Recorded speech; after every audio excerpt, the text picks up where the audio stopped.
I always knew I wanted to be a doctor. When I was a little girl, while other kids played with dolls or toy cars, I spent hours flipping through my dad's medical books. He was a family doctor in our small Connecticut town, and my mom ran the office. They had big plans for me, but not the ones I wanted. Sophia, my mom would say, fixing her skirt, medicine isn't what it used to be. You should choose something more stable. Now, I'm Dr. Sophia Chen, one of the top transplant surgeons in the country. But back then, to them, I was just their daughter who refused to follow the path they laid out. The trouble began in my senior year of high school. I got accepted into the pre-med program at Johns Hopkins, my dream, with a partial scholarship. I was thrilled, but my parents weren't. How about business school? Dad said one night at dinner. Your cousin Marcus is already making 6 figures in finance. That's a smart choice. But Dad, I want to be a doctor, like you. His smile faded. It's not the same anymore. There's too much paperwork and too many problems. I want something better for you. They wanted me to work at United Capital, where my uncle was a partner. Their plan was for me to get an MBA, climb the ladder, and take over the family business. Your uncle already spoke to the admissions office at Wharton, Mom said, sliding a brochure to me. With our connections, you're in. I pushed it away. I don't want to do finance. I want to help people. Mom scoffed. Do you know how much debt doctors carry? They work long hours for little pay. I don't care about the money. Well, you should. Then Dad slammed his hand on the table. We didn't work this hard for you to waste your future on a dream. After that night, home became a war zone. Every dinner turned into a fight. They tried everything to change my mind. Guilt, threats, even bribes. Think about the family, Mom would say. Think about your future kids. But I couldn't let go of my dream. Medicine wasn't just a career, it felt like my purpose. I spent my evenings volunteering at the hospital, following doctors, learning as much as I could. The more time I spent there, the more sure I became. 2 weeks before graduation, everything came to a head. I had secretly accepted my offer from Johns Hopkins and paid the deposit with money I saved from summer jobs. But my mom opened the acceptance letter before I got home. When I walked in, she was standing in the living room with the papers in her hand. How dare you go behind our backs, she shouted. Dad sat in his chair, looking hurt. We gave you everything, and this is how you repay us? It's my life, I said, trying to stay calm. I want to be a doctor. I want to help people. You can't even help yourself make smart choices, Mom snapped. Then Dad stood up. Here's the deal, go to Wharton, or you're on your own. No money, no help, no home. I looked at them, these people who raised me, and realized they would never accept my choice. Then I'll do it on my own. I packed what I could into my old Honda Civic, clothes, books, the stethoscope I bought with my own money. They watched from the doorway, waiting for me to change my mind. I didn't. If you leave, Mom called out, don't come back, you're making the biggest mistake of your life, Dad said. I drove straight to my Aunt Maria's house. She was Mom's younger sister, the one who had followed her own path and became a high school teacher. When she saw me crying, she pulled me into a hug. That night, I told her everything. They think they're protecting you, she said, but really, they're just scared of you struggling, scared of you choosing something they didn't choose. What if they're right? I asked. What if I fail? She smiled.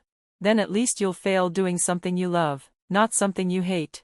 Aunt Maria helped me plan my next steps, student loans, jobs, scholarships. It wouldn't be easy, but it was possible. You can stay here until you leave for Baltimore, she said. This is your home now.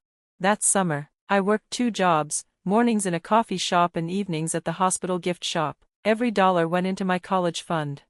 My parents didn't call, not when I graduated, not when I moved, not even on my birthday. But as I drove away from Connecticut toward Baltimore, I felt free. Being cut off wasn't the end, it was a new beginning. What I didn't know then was that, years later, they would need me more than I ever needed them. After being rejected by my parents, I didn't feel sad anymore. The pain had turned into something else, a quiet, strong drive to prove them wrong. By my 3rd year of medical school, I had found my rhythm. While other students struggled with the long hours and stress, I actually enjoyed it. I felt at home in the operating room. Dr. Martinez saw my passion. She started inviting me to watch her transplant surgeries and taught me things you couldn't find in any textbook. one of the hardest parts, she said after a long liver transplant, is knowing your decisions could mean life or death. I graduated second in my class. Aunt Maria cheered for me at the ceremony, but the 2 empty seats next to her reminded me of who wasn't there. I matched into the transplant surgery residency at Massachusetts General Hospital, my dream. It was tough, long shifts, no sleep, and growing responsibility. I focused on high-risk cases and researched better ways to perform complex organ transplants. Little by little, I earned respect. In my 4th year, I was asked to help with very difficult surgeries, and patients started requesting me. Even though I was still training, senior surgeons trusted me. Then came the case that changed everything. Emma Collins, an 8-year-old girl, had a rare disease causing her organs to fail. She needed both a heart and liver transplant at once, a surgery most hospitals wouldn't even try. But I couldn't let her die. I came up with a new surgical plan and showed it to Dr. Anderson, the head of surgery. "This hasn't been done like this before," he said, "but it could work." "Please," I said, "she deserves a chance." He agreed, on one condition: I would lead the surgery, with him supervising. It was the biggest risk of my career. If I failed, it could ruin everything. The surgery took 14 hours, every minute was critical, but by the end, Emma's new heart was beating and her liver was working. Dr. Anderson looked at me, clearly impressed. "In all my years," he said, "I've never seen anything like that." Emma's story was published in medical journals. I was asked to speak at conferences and teach other doctors. At 30, I became the youngest lead transplant surgeon in the hospital's history. I'm sure my parents heard about it, they never reached out. I told myself it didn't matter, I had succeeded without them. Then one ordinary Tuesday, my assistant gave me a new patient file. "It's a complicated transplant case," she said. I opened it and froze. The name on the file was James Chen, my father. His condition was serious. He needed the kind of rare transplant surgery that only a few people in the country could perform. I was one of them. The irony was clear. The career they fought so hard to stop was now his best chance to live. "Should I reassign the case?" my assistant asked. I could have said yes. It would have been easy to avoid seeing them again. But something inside me said no. "Keep it on my schedule," I said. That night, I couldn't sleep. I read his file again and again, though I already knew it by heart. He needed a surgery I had helped invent. Without it, his chances were slim. The next morning, I stood outside my office, heart pounding. Through the glass, I saw them, my father, looking weak, and my mother, her hair now gray.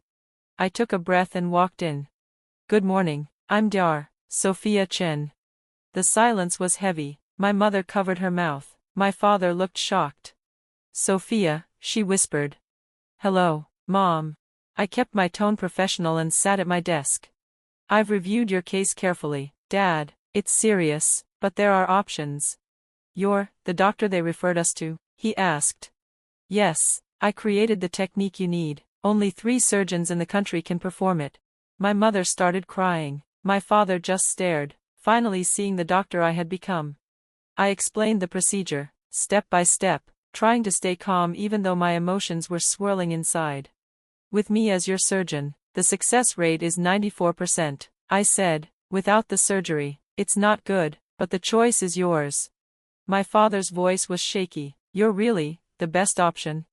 "Yes, as your doctor, I recommend we move forward soon." "And as your daughter?" I paused. "That's more complicated." "Sophia," my mother tried to hold my hand. I pulled back gently. "You were wrong. You threw me out for wanting to be exactly who I am now, a doctor, someone who saves lives. We thought we were protecting you," my father said. "No, you were trying to control me." I stood up and gathered my notes. "I'll give you time to decide. If you want me to do the surgery, my team will prepare everything. If not, I'll refer you to the other surgeons, but their wait lists are much longer." As I reached the door, my father said, "Sophia, wait." I turned around. "I'm sorry," he said, his voice cracking. "We're both so sorry."